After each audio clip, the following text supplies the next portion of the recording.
Ladies and gentlemen, Clojure and the vector. Let us play a bit with it and then see what it can do. This is for beginners, so if you're not a beginner, then this video is not for you, just to warn you. So first of all, you can see here, if you go to the Clojure documentation, that a vector is created by using the square brackets right here, and then we can just add the elements that we have right here. You should use a vector when you want, if you want to duplicate values inside your sequence. And if you care about the index, so that means if you want to, let's say you want to ask for index 1, which is this one right here, or index 2, which is this one right here, because we start with index 0, then the vector is good for you. Actually, per default, use a vector if you're in any doubt on whether you should use a list, or you should use a set, or if you should use a vector, then always just default to the vector. The sets, those are good if you want to have unique values, and the lists are good if you want to add values to the front of the list.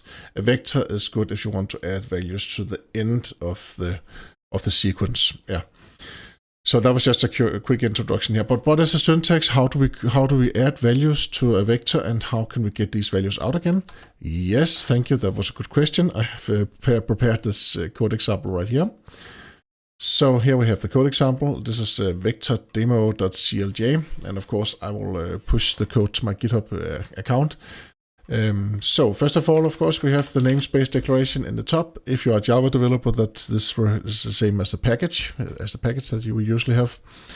And in Clojure, we use round brackets whenever we want to call something. And in this situation right here, we want to create a name definition, def-n, a name definition, and then the name of the definition right here. And this actually means that we are creating a new function, or if you're a Java developer, a method. But we are since we are Clojure developers, then we have these functions right here without they actually attaching to any class at all. It's just if you come from the Java world. Oh, let me just go back right here. And the square brackets in our function, this is the arguments, the parameters that we take, and in this situation right here, we don't take any parameters. You can also add a doc string right here. If you add a string where you write the purpose of your function right here, that's called a doc string. So that is just for documentation. If you want to do that, then of course, feel free to do that. And again, right here, now we are calling the print line function, and we call that with the round brackets again, and then with an argument, and and it's just to get some output, so we actually see what's going on. Okay, so now we are going to play with the vectors. So we are creating a new, when we use the let right here, again we call it, and then we can then define a variable named numbers.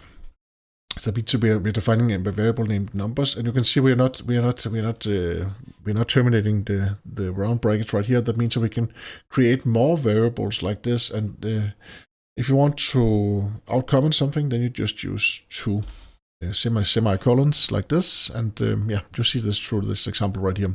It's just if you need out of that. So that means that I'm actually defining 3 variables right here: the numbers, the updated numbers, and the extended numbers, and that is all being done with the let function right here.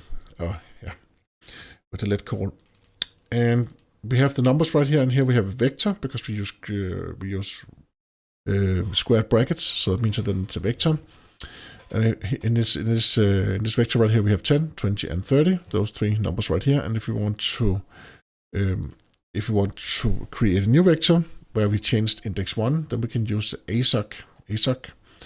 We call assoc on the numbers right here, and then we can say which index is it that we want to change. That is the first index. We want to change that to number 25. So it means instead of 20, then we get 25 right here. But we are not changing the original numbers, because when we are programming in Clojure, then of course everything is mutable by default, and that is because it's actually meant for concurrency and for running a lot of things in parallel. And that is actually the beauty of this language right here. That is, it's really good for concurrency. So that means that we are creating a new vector, which is now named updated numbers right here. And we can then call extended numbers. Then we take the updated numbers, and then we extend the numbers with 40. So that means that we are ending this number at the end of the vector. Every time we want to add something with the conj, the conj call right here, then it's to the end of the end of the sequence, end of the vector. If we had a list instead, then it would be in the beginning of the sequence, but this is to the end of the sequence. Yeah, that means now we have 10, 25, 30, and then 40. So that's what we have right now. And now we are printing out the values. So this is how we are accessing the vectors. And again, as I said just before, first of all, that's a really good printout. That's a really good to string method on them.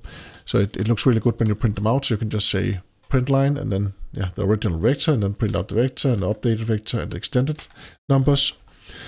And then if we want a single number from a single index, then we, for instance, we can say extended numbers, and then we want to get the first, the 0. That means that is 10. That would be the number 10. And then we can also say that we want to get the second index, and the second index is then 0, 1, 2. That's the number. That is then 30. And in this situation right here, we use the get call right here. We don't have to use the get call. It's just more, especially if you're new, then add the get call right here every time. Call get, and then then whatever with the name of the vector variable, and then which the index that you're interested in, and then you can print it out like that. But of course, both of these are actually valid.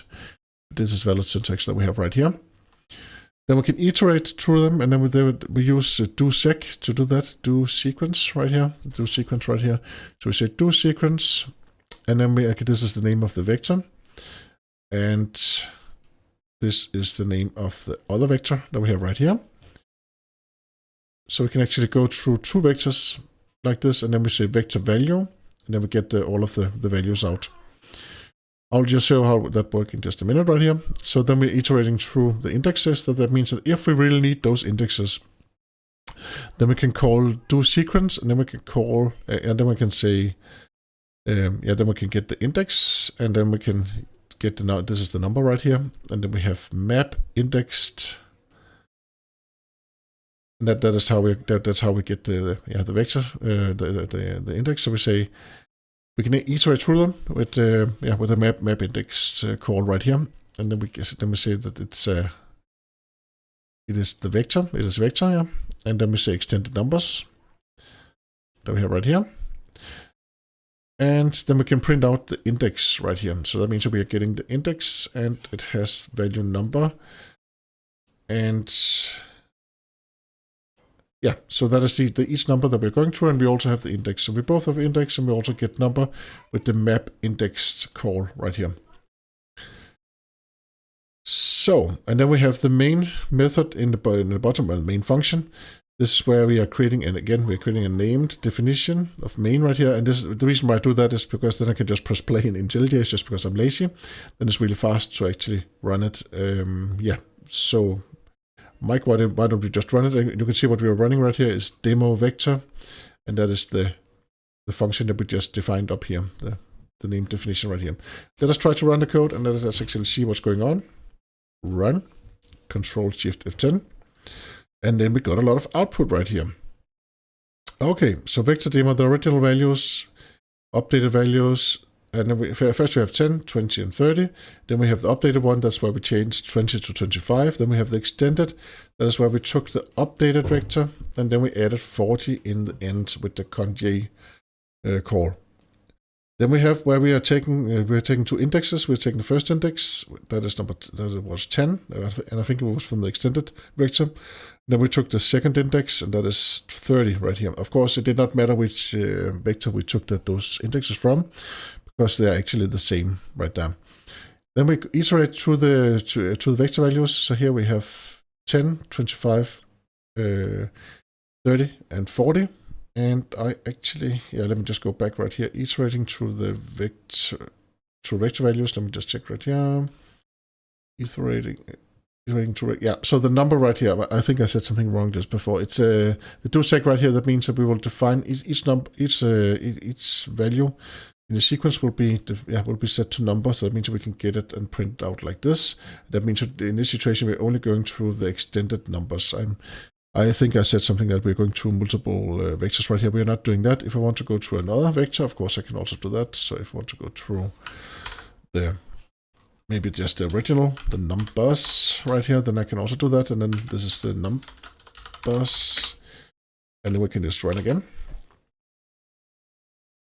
And then we will get the numbers right here, 10, 30, 10, 20, 30.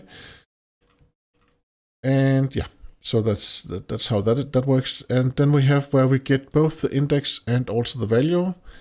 This was where we're using doSeq again, doSequence, and then we use the map indexed to actually get to get both get the index and also to get the value out right here. Yeah, so we get the index and we get the number right here. That is quite cool. And we get the 0, 1, 2, 3, and 10, 25, 30, and 40.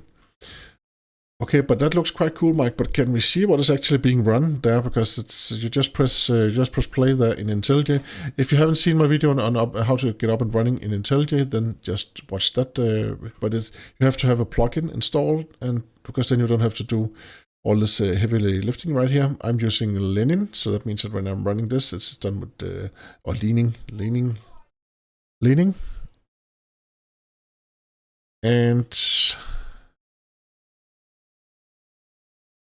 And yes, and we can actually look in the top right here. What is the command? Here we have it. It's Java. We run Java, and then we add the Clojure.